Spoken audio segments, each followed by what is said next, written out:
Problems का solution उसको provide करा। ठीक है, तो ये सब कुछ हम आज के सेशन में जानने वाले हैं। टॉपिक आज का डाल दीजिएगा Day 3 फाइनेंस। आज फाइनेंस के फ्रेमवर्क्स के ऊपर हम बात करेंगे। ठीक है, लिख लिया सभी ने? तो कुछ मैं आपको ना कुछ कंपनीज के ना एग्जांपल्स अभी यहाँ पे शेयर करता हूँ। अभी केस स्टडीज कुछ कंपनी की बताता हूँ। डिलीवरी करके एक कंपनी जो है ये स्टार्ट हुई थी दोस्तों 2015 के अंदर। तब स्टार्टअप हुआ था इनका, 2015 के अंदर इन्होंने कंपनी अपनी स्टार्ट करी। और कंपनी इंसेप्शन के 2 साल के भीतर ही ये कंपनी जो है शट डाउन होगी। कंपनी ने जो है ताला लगा दिया, बैंकरप्ट हो गई कंपनी। सिर्फ 2 साल के अंदर, 2 साल के अंदर जो है कंपनी बैंकरप्ट हो गई। ठीक है, क्या इनके पास में पैसा ही नहीं बचा? बिल्कुल, बिजनेस आगे रन करने के लिए इनके पास में कोई कैश रिजर्व ही नहीं बचा। तो प्रॉब्लम कहाँ, ये प्रॉब्लम आप समझ पा रहे हैं? सबसे बड़ी प्रॉब्लम इनके अंदर जो हुई वो किस चीज की थी? फाइनेंस की प्रॉब्लम थी। ठीक है, फाइनेंस मैनेजमेंट की प्रॉब्लम थी। फाइनेंस को बिजनेस में अच्छे से मैनेज नहीं कर पाए। और 2 साल के अंदर 2015 में स्टार्ट हुई, 2017 में बंद। ऐसी एक कंपनी और है, फिनोमिना। ये कंपनी भी 2015 में स्टार्ट हुई थी। ये दोनों कंपनी का आप डेटा स्टडी करना चाहे, डेटा स्टडी कर सकते हो, निकल जाएगा, गूगल मिल जाएगा डेटा आपको। इन्होंने इन्होंने भी जो है अपना ऑपरेशन 2015 में स्टार्ट करा था दोस्तों। और 2015 के बाद में 2017 में ये भी बैंकरप्ट हो गए। पैसा ही नहीं बचा इनके पास में। क्या कर रहे थे? कैश बर्निंग अप्रोच पे आई। कैश को बंद करे जा रहे थे, बंद करे जा रहे, जो पैसा था ना उसको इधर उधर इधर उधर इधर उधर। दो चीजें मेन होती हैं, एक होता है एसेट और एक होता है लाइबिलिटी। राइट? तो बिजनेस के अंदर जब आप लाइबिलिटी जब बढ़ जाती है आपके बिजनेस के अंदर, तो कैश नहीं बचता है फिर। ठीक है, काफी डिसीजन बिजनेसमैन जो है ऐसे गलत ले लेते हैं कि उनके बिजनेस के अंदर एसेट कम रह जाते हैं, लाइबिलिटी ज्यादा हो जाती है। तो कैश बर्निंग अप्रोच पे इन लोगों ने काम करा। इनका भी कारण क्या था? फेल होने का कारण क्या था? किस वजह से फेल हुए? अपने फाइनेंस को मैनेज नहीं कर पाए। अपने फाइनेंस को ये मैनेज नहीं कर पाए। अब जरा फटाफट से मेरे को चैट बॉक्स के अंदर आप लोग अगर ऐसी कुछ कंपनीज को जानते हो जो फाइनेंस मैनेजमेंट के कारण शट डाउन हुई, मेरे को फटाफट से बताइए। मेरे को फटाफट से बताइए कुछ, अगर आप ऐसी कंपनीज को अगर आप जानते हो जो फाइनेंस में कनेक्ट कराना चाह रहा था आप लोगों को, क्योंकि यही सारी कंपनियां जो बंद हुई ना ये इसी वजह से बंद। ठीक है, अब देखिए इन्वेस्टमेंट को समझते हैं। इन्वेस्टमेंट के अंदर दो चीजें मेन होती है दोस्तों, आप लोगों ने सुना भी होगा, पढ़ा भी होगा ये चीजें ना। अभी आज का जो चैप्टर है ना, थोड़ा बहुत हो सकता है आपने जो स्टडी करी थी ना उससे मिलता जुलता आपको लगे। सर ये चीज हमने वहां भी पढ़ी थी, आप लोग कनेक्ट करोगे। देखो बिजनेस के अंदर एक होता है ओपेक्स और एक होता है कैपेक्स। एक होता है ओपेक्स और एक होता है कैपेक्स। ठीक है, आप में से कोई बता सकता है ओपेक्स और कैपेक्स का मतलब क्या होता है? नहीं, चैट बॉक्स में नहीं लिखना, अनम्यूट करके बताना है। What is the opex and what is the capex? Sir, जो ओपेक्स होता है सर, उसका मतलब है बिजनेस को जब ओपन करते हैं जो खर्चा होता है वो ओपेक्स होता है। और एपेक्स है जो महीने का लगता है। महीने का जैसे जो एम्प्लॉय है हमारा को पैसे देना, उसमें बिजली का बिल देना, पानी का खर्चा करना, ऐसे। हम्म, बहुत बढ़िया, वेरी गुड अनिमेश दास सर। कहाँ से हैं आप अनिमेश सर? सर मैं मुर्शिदाबाद से हूँ। मुर्शिदाबाद से आप? वेस्ट बंगाल से? हाँ सर। हाँ सर, वही भी। दादा आपने ना एक्चुअली बताया तो सही, लेकिन आपने उल्टा बता दिया। उल्टा ठीक है, होता है सर? हाँ हाँ। कैसे सर? जो आपने कैपेक्स को ओपेक्स कर दिया, ओपेक्स को कैपेक्स कर दिया, बाकी बताया सही ओ, आपने। आंसर सही ओके है। ओके सर, ठीक। ठीक है, चलिए थैंक यू सो मच। बाकी सब ने जिन्होंने हैंड रेस करा है, बाद में बीच में मौका देंगे, आप लोग से पूछेंगे। ठीक है, बीच में पूछेंगे। चलिए अब वापस मैं वैसे समझा रहा हूँ। देखिए बिजनेस के अंदर दो, एक होता है ओपेक्स। जब आप कोई नया वेंचर स्टार्ट करते हैं, स्टार्टअप स्टार्ट करते हैं, बिजनेस स्टार्ट करते हैं, कोई कंपनी आप स्टार्ट करते हैं, तो इनिशियल इन्वेस्टमेंट जो होती है ना, समझ ना, इनिशियल इन्वेस्टमेंट, इनिशियल स्टेज की इन्वेस्टमेंट जो होती है, जैसे सपोज 10 लाख रुपए लग रहा है आपको उस बिजनेस को एनिमेशन स्टार्ट करने में, है ना। आप मान के एग्जांपल ले लीजिए, आप जो है ना, एक सेकंड दे दो दोस्तों, बस थोड़ा अर्जेंट कॉल है। फैक्ट्री है, उसका किराया हो गया आपका, आपका वहां पे एम्प्लॉइज की सैलरी हो गई, ठीक है, आपके अलग अलग तरीके के बहुत सारे बिल्स हो गए, आपका गाड़ी का खर्चा, इसका खर्चा, ये पेट्रोल शेट्रोल वगैरह, ये सब क्या हो गया राकेश सर, ये ऑपरेशनल एक्सपेंडिचर हो गया। समझ रहे हैं आप। अब जैसे मान के चलिए आपने दुकान या फैक्ट्री भी अगर आपने रेंट पे लिया है, तो सिक्योरिटी डिपॉजिट होता है स्टार्टिंग में। भाई अगर 50,000 रुपये या 1 लाख रुपए रेंट रेंट है, तो इतना ही लगभग सेम अमाउंट जो है सिक्योरिटी डिपॉजिट होता है। तो सिक्योरिटी डिपॉजिट जो होगा वो आपका कैपिटल एक्सपेंडिचर में आएगा। हर महीने का जो रेंट होगा वो आपका ओपेक्स के अंदर आएगा, ऑपरेशनल एक्सपेंडिचर के अंदर आएगा। अभी क्लियर हो गया दोस्तों आप लोगों को, मैं समझा पाया, आगे चले, ठीक है। तो इसका एक देखो ऐसे एग्जांपल भी दे रखा है मैंने, स्क्रीन ऑफ करके जो है आप सभी को जो है समझा दिया। विशाल कुमार यार मन में है ना, तो जितना ज्यादा से ज्यादा आप समझ सकते हो बिजनेस की लैंग्वेज को समझिएगा। सिंपल सी बात है, आप मोबाइल का अगर कोई स्टोर ओपन कर रहे हो ना, है ना, मोबाइल का अगर आप स्टोर ओपन करो, तो मैंने बता दें स्टोर ओपन करने के लिए स्टार्टिंग में जो इनिशियल इन्वेस्टमेंट होगी वो आपका कैपेक्स हो गया। और उसके बाद अब ये स्टोर आपने ओपन करा है, तो जैसे आप हर महीने सैलरी दोगे, हर महीने जो है आपका किराया जाएगा। अगर आपकी अपनी शॉप नहीं है तो हर महीने आपको किराया वगैरह देना पड़ेगा, आपके बिल्स वगैरह होंगे बहुत सारे, ठीक है। अगर आप कुछ एडिशनल सर्विस प्रोवाइड कराते हैं, जैसे रेस्टोरेंट्स वगैरह वाले एडिशनल सर्विस प्रोवाइड कराते हैं, तो आपने देखा वहाँ पे एडिशनल सर्विस मतलब वो डिलीवरी सर्विस वगैरह जो होती है। अब आपने डिलीवरी के लिए वहाँ पे 4-5 स्कूटर या बाइक रख रखी है, उनके अंदर आपका पेट्रोल शेट्रोल वगैरह डलेगा, तो वो हर महीने का जो खर्चा हो गया रनिंग करने के लिए बिजनेस को, दैट इज द ओपेक्स। और इनिशियल जब स्टार्ट करा था वो हो गया आपका कैपेक्स, ठीक है दोस्तों। अच्छा, मैं आप सभी से समझना चाहता हूँ, मेरे को जल्दी से बताइए, एक क्विज है, इसका आंसर आपको देना है। एक बिजनेस का एंड ऑब्जेक्टिव क्या है आपके हिसाब से, चैट बॉक्स में जल्दी से लिख के बताइएगा। किसी भी बिजनेस का एंड ऑब्जेक्टिव क्या होता है? मेकिंग प्रॉफिट, है ना। भाई प्रॉफिट बनाना जो है ये एंड ऑब्जेक्टिव है एक बिजनेसमैन का। देखिए बिजनेसमैन, देखिए मैं बताऊं आपको चाहता क्या है। एक बिजनेसमैन ये चाहता है कि रिस्क जो है ना, देख रहे हो आप, ये फोटो से थोड़ा कनेक्ट करो इसको, आप फोटो से कनेक्ट करो आप। रिस्क जो है ना, रिस्क कम हो और प्रॉफिट ज्यादा हो, और कैश कैश प्रॉफिट भी बिजनेस के अंदर ज्यादा हो, ठीक है। इसको हम कैश ग्रोथ प्रॉफिट भी बोलते हैं, सीजीपी, कैश ग्रोथ प्रॉफिट लिख सकते हो आप सभी। एक बिजनेसमैन क्या चाहता है कि भैया मेरे बिजनेस में रिस्क कम हो, ठीक है, खतरा ज्यादा ना हो बिजनेस के अंदर, ठीक है, प्रॉफिट ज्यादा हो, कैश ज्यादा हो, और ग्रोथ हो मेरे बिजनेस, कंटिन्यूअस मेरे बिजनेस के अंदर ग्रोथ हो, पॉजिटिव मेरे बिजनेस के अंदर कैश बने, और मंथ ऑन मंथ मेरे बिजनेस के अंदर प्रॉफिट जो है वो बनता रहे, बनता रहे, बनता रहे प्रॉफिट मेरे बिजनेस। तो इसको कहते हैं सीजीपी, यानी कि कैश ग्रोथ प्रॉफिट, ठीक है दोस्तों। तो सिंपल सी बात है, रिस्क, हर कोई बिजनेसमैन चाहता है रिस्क कम हो, प्रॉफिट ज्यादा हो, कैश प्रॉफिट ज्यादा हो।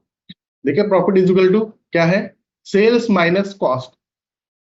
फॉर्मूला समझ लीजिए, प्रॉफिट कैसे निकलता है, आपकी जो सेल्स हुई है, टोटल जो आपकी सेल्स हुई है उसमें से कॉस्ट को आप जब माइनस कर देते हैं ना, तो वो बनता है आपका प्रॉफिट, वो बनता है आपका प्रॉफिट।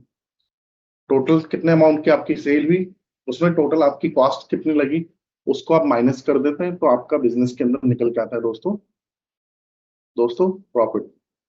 और देखिए बिजनेसमैन, प्रॉफिट दो मेन चीजों से बनता है बिजनेस के अंदर ना, दो मेन चीजों से प्रॉफिट बनता है। सेल्स ज्यादा से ज्यादा बढ़े, कॉस्ट कम से कम हो, सेल ज्यादा हो, कॉस्ट कम, और यही हर एक बिजनेसमैन चाहता है। और इसमें क्या है कि अगर आप बिजनेस में सही डिसीजन लेते हैं ना, तभी ये पॉसिबल हो पाएगा। और फाइनेंस जो है इसमें बहुत इंपॉर्टेंट है, फाइनेंस बहुत बड़ा रोल प्ले करता है। प्रॉफिट कैसे बनता है दोस्तों, दो मेन चीजें मैंने आपको बताई, या तो सेल ज्यादा बढ़ा दो, या अपने बिजनेस के अंदर कॉस्ट कॉस्ट जो है उसको घटा दो। तो sales minus cost is equal to, sales minus cost is equal to profit. अब देखिए कई बार ऐसा होता है कि कोई बिजनेस है जैसे उसमें प्रॉफिट बहुत ज्यादा नहीं हो रहा है एनिमेश से, ठीक है, मतलब सेल्स बहुत ज्यादा नहीं हो रही है, तो उसको किस चीज पे क्या काम करना चाहिए कि मेरी सेल ज्यादा अगर नहीं बढ़ रही है तो उसको अपनी कॉस्ट पे ध्यान देना चाहिए। कॉस्ट पे ध्यान देना चाहिए कि मैं कॉस्ट कैसे घटाऊं, कॉस्ट मैं कैसे कर रहा हूँ, कॉस्ट जो है ना, मैं जो भी मेरे बिजनेस के अंदर मटेरियल वगैरह यूज करता हूँ, जो भी मैं प्रोडक्ट बनाता हूँ, बढ़िया से बढ़िया प्रोडक्ट मेरे को जो है ना कम कॉस्ट पे कहाँ मिल जाए। अलग अलग तरीके होते हैं, बहुत सारे तरीके होते हैं कॉस्ट कॉस्ट को घटाने के। तो कॉस्ट को आपको डिक्रीज करना पड़ेगा, प्रॉफिट आपके बिजनेस के अंदर तभी बनेगा, अदरवाइज प्रॉफिट आपके बिजनेस के अंदर नहीं बनने वाला है। तो फटाफट से एक क्विज कर लेते हैं और आप लोगों को बताना है व्हाट इज द प्रॉफिट। जल्दी से बताइए फटाफट, man जो है जिनको भी करते हैं कि मेरे बिजनेस के अंदर स्टॉक कितना होना चाहिए, उधार कितना देना चाहिए मेरे को, ठीक है। आइडियल कैश जो है मेरे पास बैंक में पड़े हुए जो पैसे हैं उनको मैं कैसे मैनेज करूं, बैंक में जो पड़े हुए पैसे हैं उसको मैं अच्छे से कैसे मैनेज करूं ताकि सही जगह उनका उपयोग हो। तो ये कुछ प्रॉब्लम स्टेटमेंट है बिजनेसमैन जो बताते हैं, जो फाइनेंस से रिलेटेड प्रॉब्लम वो फेस करते हैं अपने बिजनेस के अंदर। मेरे जो सप्लायर है ना, जो मेरे मेरे को माल सप्लाई करते हैं, सप्लायर कौन होता है, जो आपको माल सप्लाई करते हैं, ठीक है ना, आपके प्रोडक्ट को बनाने के लिए जो आपको रॉ मटेरियल वगैरह बहुत सारी चीजों की आपको आवश्यकता पड़ती है ना, तो जो आपको सप्लाई कर रहे हैं वो हो गए आपके सप्लायर, ठीक है। तो मैं अपने सप्लायर्स को कैसे मैनेज करूं। एक जो बड़ा बिजनेसमैन होता है उसके बहुत सारे सप्लायर्स होते हैं, इधर से ये आ रहा है, इधर से ये आ रहा है, इधर से ये आ रहा है, एक चीज हर जगह से नहीं आती है, अलग अलग जगह से अलग अलग सप्लायर्स होते हैं, अलग अलग वेंडर्स होते हैं, ठीक है ना। तो इन सारे सप्लायर्स को मैं अपने मैनेज कैसे करूं, ठीक है। इसके बाद प्रॉब्लम स्टेटमेंट जो है, इन्वेंट्री और स्टॉक से रिलेटेड कुछ प्रॉब्लम स्टेटमेंट है। वो क्या है कि मेरे पास कितने दिन की इन्वेंट्री है, ये कैसे पता लगाऊं मैं, कितने दिन की इन्वेंट्री है, मेरा कितना पैसा है, पैसा जो है इन्वेंट्री के अंदर फंसा हुआ है, ठीक है। किस प्रकार इन्वेंट्री में कितना पैसा फंसा हुआ है, मतलब किस प्रकार की इन्वेंट्री में कितना पैसा फंसा हुआ है। एक हो गया कि टोटल इन्वेंट्री में कितना पैसा फंसा हुआ है, एक हो गया किस प्रकार की इन्वेंट्री में कितना पैसा फंसा हुआ है। फास्ट मूविंग इन्वेंट्री में कितना पैसा फंसा हुआ है, स्लो मूविंग इन्वेंट्री में कितना पैसा फंसा हुआ है, नॉन मूविंग इन्वेंट्री में मेरा कितना पैसा फंसा हुआ है, ठीक है। तो ये कुछ प्रॉब्लम स्टेटमेंट के क्वेश्चन हैं एक बिजनेसमैन जो है जिसके लिए ये जानने बहुत ज्यादा जरूरी है। स्क्रीनशॉट लेना चाहे तो दोस्तों स्क्रीनशॉट आप लोग ले लीजिएगा, इस वाली स्लाइड का भी ले लीजिएगा स्क्रीनशॉट, और पिछली वाली जो प्रॉब्लम स्टेटमेंट की स्लाइड थी मैं उसका भी स्क्रीनशॉट जो है आप सभी को अभी करा दूँ। इसका स्क्रीनशॉट ले लिया आप सभी ने, ठीक है जी? अब इसका भी स्क्रीनशॉट ले लीजिएगा आपको,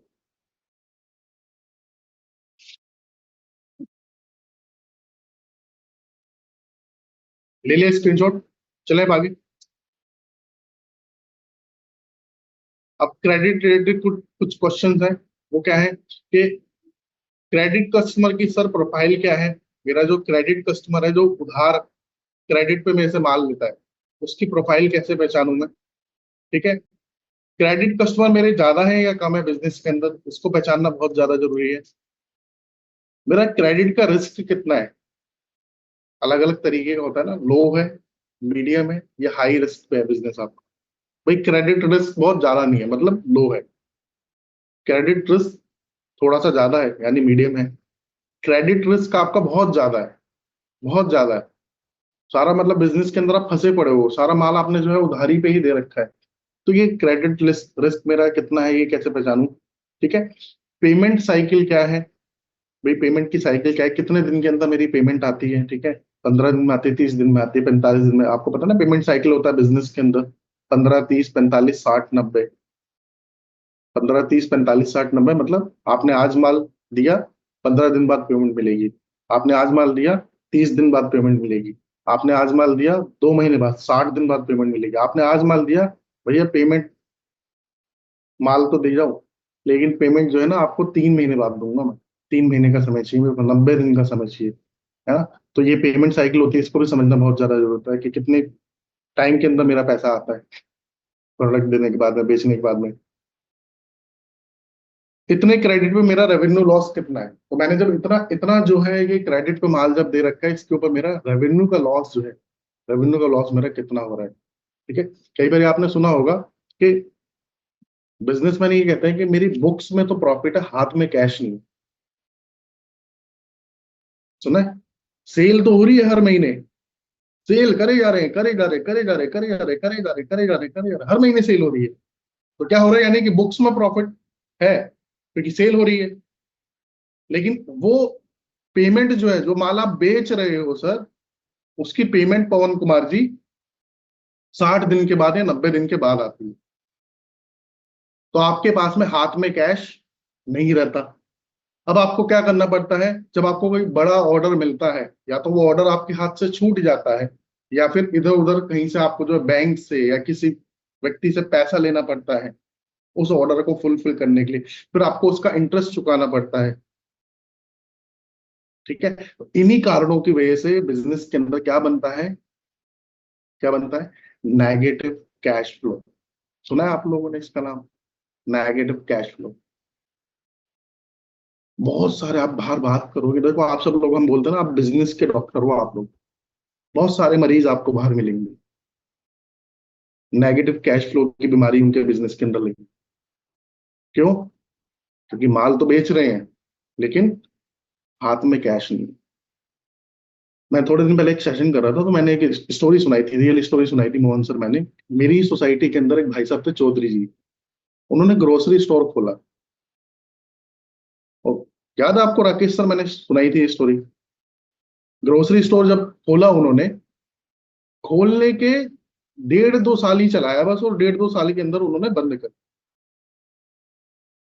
उधारी पे देते गए, देते गए, देते गए, देते गए, देते गए, इधर इन्वेंट्री में भी पैसा लगा रहे हैं, उधर उधारी पे माल दिए जा रहे हैं, इधर इन्वेंट्री में पैसा लगा रहे हैं, उधर उधारी पे माल दिए जा रहे हैं, इधर बैंकों से पैसा लिए जा रहे हैं, कभी 5 लाख का लोन ले लिया, कभी 10 लाख का लोन ले लिया, कभी किसी से 2 लाख रुपए का लोन ले लिया। और इधर जो है पैसा जो है कस्टमर से जो रिकवरी होनी है, वो रिकवरी हो नहीं रही है, या हो रही है तो बहुत स्लो हो रही है रिकवरी। 1 लाख का उधार दे रखा है, कस्टमर दे रहा है 10,000 रुपए, 15,000 रुपए, 5,000 रुपए, 3 3 महीने में पेमेंट आ रही है, 4 4 महीने के अंदर पेमेंट आ रही है। किसमें फंस गए? नेगेटिव कैश फ्लो के ट्रैप के अंदर फंस गए। और 1.5 2 साल के अंदर जो है, 1.5 2 साल के अंदर उनको अपनी यहाँ से दुकान जो थी किराए पे ली थी उन्होंने, ग्रोसरी स्टोर की, वो बंद करके भागना पड़ा उन्हें। उसके बाद एक और यहाँ पे शॉप खुली। ठीक है। उन्होंने, अब जो शॉप खुली है वो बढ़िया चल रही है। क्यों? क्रेडिट सिस्टम बंद कर दिया उन्होंने, क्रेडिट सिस्टम बंद कर दिया। मुझे याद है वो उनके यहाँ से ना, एक व्यक्ति ने 100 कुछ रुपए का उधार ले लिया था। ठीक है। 100 रुपए कुछ का उधार ले गया था उनकी दुकान से।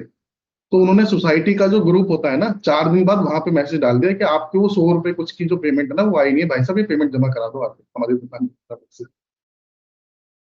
तो वो जो व्यक्ति था जिसने लिया था, उसने फटाफट से जो है डाला, फिर उसने लिखा भी कि आप मुझे बता देते, आपको ग्रुप पे डालने की क्या जरूरत थी। तो उन्होंने कहा आपको बता तो दिया था, आपने कहा था शाम तक जो है बच्चे के हाथ भिजवा देंगे, आपने भिजवाया ही नहीं। 4 दिन हो गए तो हमें डालना पड़ा, 100 रुपए के लिए मैसेज डाल दिए, देखिए आप। ठीक है। तो अब जो है वो लॉस में नहीं जाएंगे, नहीं जाएंगे वो लॉस के अंदर, उनका प्रॉफिटेबल रहेगा। चौधरी जी का मैं आपको बताऊं, चौधरी जी की जो मैं आपको स्टोरी सुना रहा हूँ, लगभग करीब 60 से 70 लाख रुपए के लॉस में उन्होंने बिजनेस को शट डाउन करा,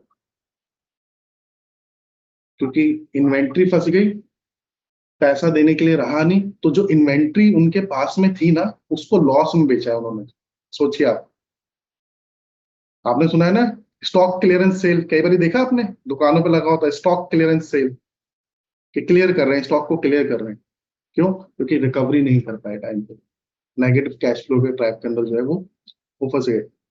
तो ये एक स्टोरी मैंने आप लोगों को बताई दोस्तों, ऐसी बहुत सारी स्टोरीज आपको जो है ना बाहर मिलने वाले हैं, कस्टमर आपको जो है बताने वाले हैं। ठीक है। आइडियल कैश रिलेटेड क्या क्या क्वेश्चन हो सकते हैं, मेरा भी आइडियल कैश है मेरे बिजनेस के अंदर सर, मैं कितना मेरा आइडियल कैश है, ठीक है, कैसे पता लगाऊं, ठीक है। मेरा आइडियल पैसा, मेरा पैसा कितने दिन तक आइडियल रहना चाहिए, भाई मेरे पास में जो पैसा पड़ा हुआ है ना, कितने दिन तक वो आइडियल रहना चाहिए, ज्यादा दिन तक नहीं रहना चाहिए आपको, कहीं ना कहीं जो है आपका इन्वेस्ट जो है हो जाना चाहिए। ठीक है। इसके बाद ये जो आइडियल कैश है मेरे पास में, आइडियल पैसा, बचा हुआ पैसा जो है मेरे पास में प्रॉफिट के बाद में, आइडियल कैश मतलब प्रॉफिट के बाद में जो बचा हुआ पैसा होता है ना आपके बैंक में, आपने जमा पूंजी जो है आपकी, आपके बैंक में पड़ी हुई है, उसका यूज कहीं नहीं हो रहा है। आइडियल कैश मतलब जिसका पैसा है आपके पास में लेकिन उसका भी कहीं यूज नहीं हो रहा है, आइडियली आपके बैंक अकाउंट के अंदर वो पड़ा हुआ है। तो मैं इस आइडियल कैश को इन्वेस्ट कहाँ कर सकता हूँ?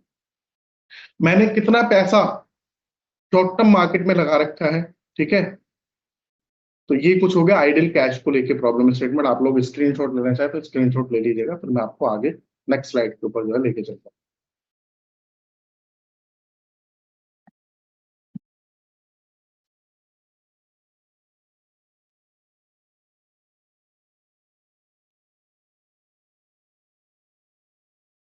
ठीक है दोस्तों, अब आगे चलते हैं।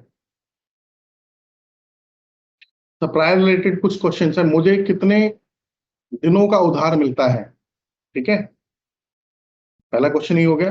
दूसरा है मुझे कितने पैसे का उधार मिलता है, पूछे जा रहे हैं ना दोस्तों यहाँ से।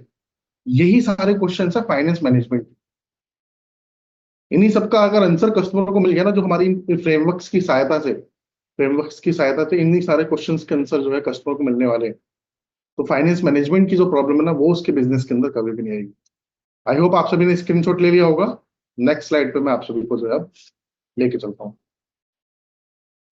तो देखिए टोटल मिला के ना, फाइनेंस की अगर मैं बात करूं तो फाइनेंस के हमारे एलएफपी डिजिटल के अंदर बीबी इम्पैक्ट का नाम आप सभी जानते ही हैं, पता ही होगा आप लोगों को, बीबी इम्पैक्ट का नाम अब एलएफपी डिजिटल हो चुका है।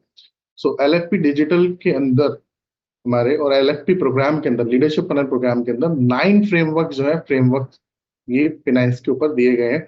जिसमें पहला फ्रेमवर्क है पैसिव इनकम, दूसरा फ्रेमवर्क है दोस्तों क्रेडिट फर्दर बोरोइंग, ठीक है। तीसरा फ्रेमवर्क है इन्वेंट्री टर्नओवर रेशो, चौथा फ्रेमवर्क है फाइनेंशियल प्लानिंग, पांचवा जो फ्रेमवर्क है इसका नाम है कैश फ्लो मैनेजमेंट, छठा जो फ्रेमवर्क है इसका नाम है profitability and return on equity, ठीक है, इक्विटी के ऊपर रिटर्न आरओई।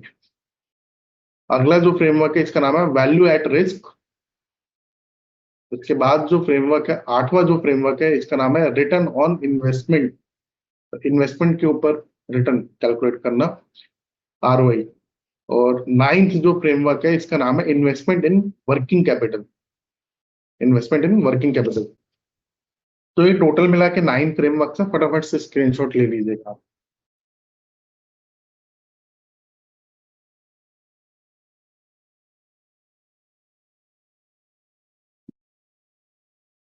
टर्नओवर रेशियो जो है इसको समझते हैं, तो सबसे मेन इंपॉर्टेंट है एक बिजनेस ओनर के लिए इन्वेंट्री टर्नओवर रेशियो।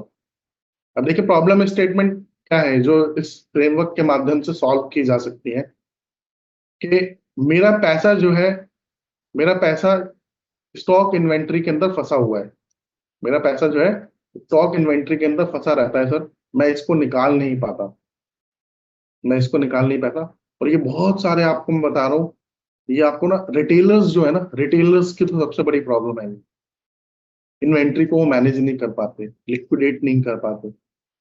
तो ये जो हमारा फ्रेमवर्क है इसका नाम क्या है, स्क्रीनशॉट लेना चाहते हो तो स्क्रीनशॉट ले लीजिएगा। प्रॉब्लम स्टेटमेंट मैंने क्या बताई है, मेरा पैसा जो है वो स्टॉक में इन्वेंट्री के अंदर फंस जाता है, फंसा रहता है मेरा पैसा, ठीक है। ये मेरी समस्या है। सोल्यूशन किसमें, इस फ्रेमवर्क के अंदर सोल्यूशन है। नाम क्या है फ्रेमवर्क का, इन्वेंट्री टर्नओवर रेशियो इस फ्रेमवर्क का नाम है। स्क्रीनशॉट लेना चाहते हैं तो स्क्रीनशॉट आप लोग फटाफट से ले लीजिएगा।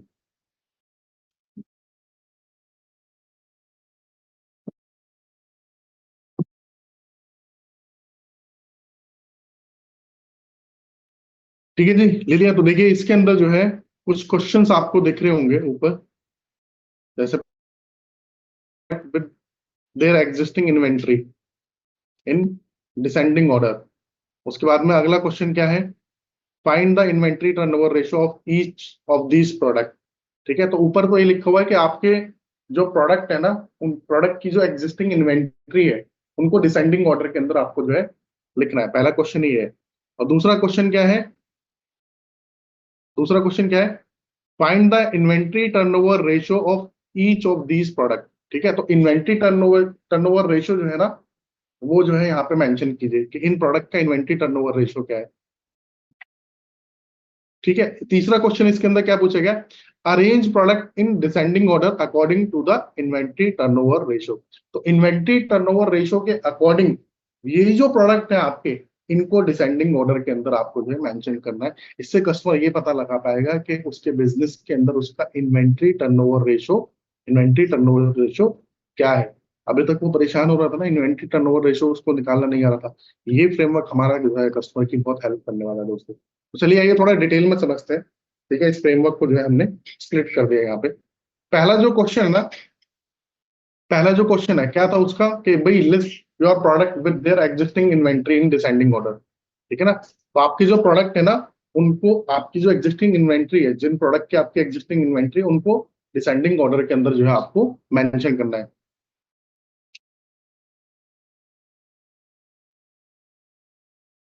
तो देखिए जैसे मान के चलिए आपका प्रोडक्ट ए जो है इस तरीके से मेंशन होगा दोस्तों, इस तरीके से लिखा जाएगा। स्क्रीनशॉट लेना चाहे तो ले लीजिए स्क्रीनशॉट आप। तो ये यहाँ पे सीरियल नंबर आ गए 1 2 3 4 5। ठीक है, इसके बाद में आ जाएगा आपका प्रोडक्ट का नेम। ठीक है, कि प्रोडक्ट ए कौन सा है आपका, प्रोडक्ट बी कौन सा है आपका, प्रोडक्ट सी कौन सा है आपका। वो प्रोडक्ट के नाम आपको लिखने हैं अलग अलग, जो आपके दुकान में, शॉप में, आपके स्टोर के अंदर जो भी प्रोडक्ट्स हैं, उन प्रोडक्ट्स के आप पहले नाम लिखिए। ठीक है ना, और डिसेंडिंग ऑर्डर में लिखना है, मतलब जिस प्रोडक्ट की सबसे ज्यादा इन्वेंट्री आपके पास में, उस प्रोडक्ट को सबसे ऊपर लिखना है। फिर उससे कम इन्वेंट्री जिसके, उसके फिर उसके नीचे, फिर उससे कम जो है वो उसके नीचे, फिर उससे कम जो है वो उसके नीचे। ठीक है, तो प्रोडक्ट ए लिख दिया यहाँ पे। प्रोडक्ट ए की वैल्यू कितनी है, 3 लाख रुपए। भाई मेरे पास में 3 लाख रुपए की इन्वेंट्री का प्रोडक्ट है, प्रोडक्ट ए। उसके बाद में प्रोडक्ट बी जो है, प्रोडक्ट बी लिख दिया यहाँ पे। प्रोडक्ट बी की इन्वेंट्री कितने की, 2 लाख रुपए की है। फिर इसके बाद में प्रोडक्ट सी की मेरे पास में इन्वेंट्री कितनी है, 2,25,000 रुपए की है। इसके बाद में लिख दिया यहाँ पे प्रोडक्ट डी की इन्वेंट्री कितनी है, 1,25,000 रुपए की है। उसके बाद में प्रोडक्ट ई, यहाँ पे थोड़ी सी करेक्शन हो गई है, 1 लाख होगा, 1,50,000 हो गया। ठीक है, कोई बात नहीं, माइनर सा मिस्टेक है। ठीक है, तो 1 लाख की मान के चलिए। ठीक है, तो ऊपर नीचे हो रहा है, चलिए वैसे सही है, आप देख रहे हो वैसे सही है, लेकिन फुल स्क्रीन करने पर थोड़ा सा अप एंड डाउन हो रहा है। ठीक है जी, तो इस तरीके से जो है ना इन्वेंट्री टर्नओवर रेशियो आप जो है पता लगाएंगे। आप प्रोडक्ट को जो है यहाँ पे डिटेल वाइज, कैटेगरी वाइज यहाँ पे लिखेंगे। इसके बाद अब आगे चलते हैं दोस्तों, स्क्रीनशॉट ले लीजिएगा इस वाली स्लाइड का भी। अब जैसे इन्वेंट्री टर्नओवर रेशियो हमें निकालना है, तो एग्जांपल के लिए देखिए, जैसे यहाँ पे कुछ एग्जांपल दे रखे हैं। जैसे प्रोडक्ट है आपका साबुन है आपका, इन्वेंट्री कितनी है, 100। ठीक है, सेल कितना है, 700। 700 रुपए की इसकी वैल्यू है। 100 पीस है आपके, कितने की बिकेंगे आपके, 700 रुपए के बिकेंगे आपके। 700 रुपए आपके पास में आ जाएगा। तो अब आपको क्या करना है, 700 डिवाइडेड बाय 100 कर देना है, आपका इन्वेंट्री टर्नओवर निकल के आ गया, यानी कि 7। ऐसे आपका अगर ऑयल है, ऑयल इन्वेंट्री कितनी है, 100 पीस की। ठीक है, ये सेल कितने का होगा, टोटल मिला के 100 पीस 1,200 रुपए के होंगे। ठीक है, तो 1200 आपको कर देना है। ठीक है, 1200 × 100 आपको कर देना है। 12 लिखा हो, 1200 कह रहा हूँ, डिवाइडेड बाय 100 आपको कर देना है। तो 12 आपका जो है रेशियो निकल आया ऑयल का। इसके बाद में जैसे ग्रीन टी है, इन्वेंट्री कितने पीसेज है, 100। ठीक है, टोटली अगर मैं इसको बेचता हूं तो ये कितने का बिकेगा, 1,000 का। तो देखिए यहाँ पे 1,000 डिवाइडेड बाय 100 करा, तो 10 जो है मेरा इन्वेंट्री टर्नओवर रेशियो जो है यहाँ पे निकल के आ गया। ये स्लाइड के अंदर कुछ गड़बड़ हो रही है दोस्तों, वैसे ठीक है, आप देख रहे हो यहाँ पे वैसे ठीक है। थोड़ा स्लाइड के अंदर कुछ ऊपर नीचे कुछ हो गया है, टेक्निकल कुछ, कोई दिक्कत वाली बात नहीं है, आप लोग करेक्ट लिखिएगा। ऑयल जो है ना, ऑयल को हम 1200 डिवाइडेड बाय 100 करेंगे, 12 डिवाइडेड बाय 100 नहीं। तो 1200 डिवाइडेड बाय 100 हमने कर दिया। इस तरीके से हमारा इसका निकला 12 रेशो, इसका निकला 7 रेशो, और इसका निकला हमारा 10 रेशो। ठीक है, तो इस तरीके से हमारा इन्वेंट्री टर्नओवर रेशो जो है हमने हमने जो है यहाँ पे फाइंड आउट कर लिया। सेम एग्जांपल जो पीछे दे रखा था, वही सेम एग्जांपल दे इस तरीके से यहाँ पे मेंशन कर रखा है। अब इसके बाद में आपको क्या करना है, आपको अपने बिजनेस के अंदर एफएसएन एनालिसिस करना है। एफएसएन एनालिसिस क्या होता है, चलिए आइए समझते हैं एफएसएन एनालिसिस क्या होता है। FSR एनालिसिस में F का मतलब है फास्ट मूविंग, S का मतलब है स्लो मूविंग, और N का मतलब है नॉन मूविंग। तो एक बिजनेसमैन को ना वो फंसता किस लिए, देखिए मैं आपको बताता हूँ, उसको उसके बिजनेस के अंदर ये कई बार पता नहीं होता कि मेरा फास्ट मूविंग स्टॉक कौन सा है, मेरा स्लो मूविंग स्टॉक कौन सा है, और मेरा नॉन मूविंग स्टॉक जो है, नॉन मूविंग स्टॉक मेरा कौन सा है, और इसको मेरे को, इस इन्वेंट्री को मेरे को लिक्विडेट करने का तरीका क्या है। तो वो तरीका भी जो है इस आगे फ्रेमवर्क के अंदर जो है दोस्तों दिया गया है। तो फास्ट मूविंग, देखिए फास्ट मूविंग इन्वेंट्री जैसे मैंने आपको बताई, एफ का मतलब क्या हो गया, एफएस एनालिसिस का जो फ्रेमवर्क है इसके अंदर, एफ का मतलब हो गया fast moving inventory. Fast moving inventory देखिए कौन सी है, जो मिनिमम, यहाँ पे मिनिमम लिखो, इसको मैक्सिमम मत समझिएगा। मिनिमम साल में 6 से 7 बार जो है रोटेट होती है, 6 से 7 बार जिसका रोटेशन है, ठीक है। ये हो गया आपका, आपका जो है ना फास्ट मूविंग स्टॉक। एस हो गया slow moving stock. Slow moving कौन सा हो गया, जिसका मिनिमम 4 to 6 टाइम जिसका रोटेशन है आपके बिजनेस के अंदर। नॉन मूविंग कौन सा हो गया, नॉन मूविंग है दोस्तों, नॉन मूविंग है इन्वेंट्री वो वाली जो पूरे साल के अंदर जो है ना 4 टाइम से भी कम जो है ना रोटेट हो पाता है, ये आपका जो है ना नॉन मूविंग है। अब देखिए ऐसे हम बताएं कि भाई फास्ट मूविंग कौन सा, स्लो मूविंग कौन सा, नॉन मूविंग कौन सा, इसका एक हमने जो है ना यहाँ पे नंबर दे दिया है कि भैया 6 to 7 टाइम से अबव प्लस अगर जो हो रहा है साल के अंदर, तो ये आपका फास्ट मूविंग स्टॉक है। जो 4 to 6 टाइम एक साल में आपका रोटेट हो रहा है, ये आपका कौन सा है, ये आपका जो है स्लो मूविंग स्टॉक है। जो आपका पूरे साल के अंदर जो है ना 4 टाइम से भी कम रोटेशन जिसका है, 1 टाइम है, 2 टाइम है, या ज्यादा हो ही नहीं रहा, डेड स्टॉक में ही पड़ा हुआ है, तो 4 से जो नीचे आ गया वो आपका एक तरीके से नॉन मूविंग है, जो ज्यादा ज्यादा आपका चल रहा नहीं है, प्रोडक्ट आपका ज्यादा बिक रहा नहीं है। तो इसको ना ऐसे इस तरीके से आप देख सकते हो, जैसे मान के चलिए किसी की ना मोबाइल स्टोर है, मोबाइल की शॉप है, अब अलग अलग ब्रांड के वो मोबाइल रखते हैं, ठीक है। तो सपोज जैसे सैमसंग का जो मोबाइल है उनके पास, सैमसंग का जो ब्रांड है वो सबसे ज्यादा बिकता है, सबसे ज्यादा बिकता है, हॉट सेलिंग प्रोडक्ट कौन सा है उसका, सैमसंग है, ठीक है। तो सैमसंग कौन सा हो गया फिर इसमें, सैमसंग हो गया उनका फास्ट मूविंग में सबसे ज्यादा बिकता है, 6 7 से भी ज्यादा बार जो है ना रोटेशन हो जाता है उसका। तो ये हो गया उनका सैमसंग का हो गया, ठीक है। इसके बाद में 4 to 6 टाइम जो है उनका, सपोज 4 to 6 टाइम में आ गया हमारे ओप्पो और वीवो, ठीक है। ओप्पो और वीवो, सैमसंग जो बिकता है वो सबसे ज्यादा बिकता है, सैमसंग से थोड़ा सा कम। पूरे साल में 4 to 6 टाइम रोटेशन किसका होता है, ओप्पो या वीवो का होता है। तो ओप्पो वीवो हो गया उनका कौन सा, स्लो मूविंग में, ठीक है। नाइक सर, निर्मल नाइक सर, समझ आ रहे हैं।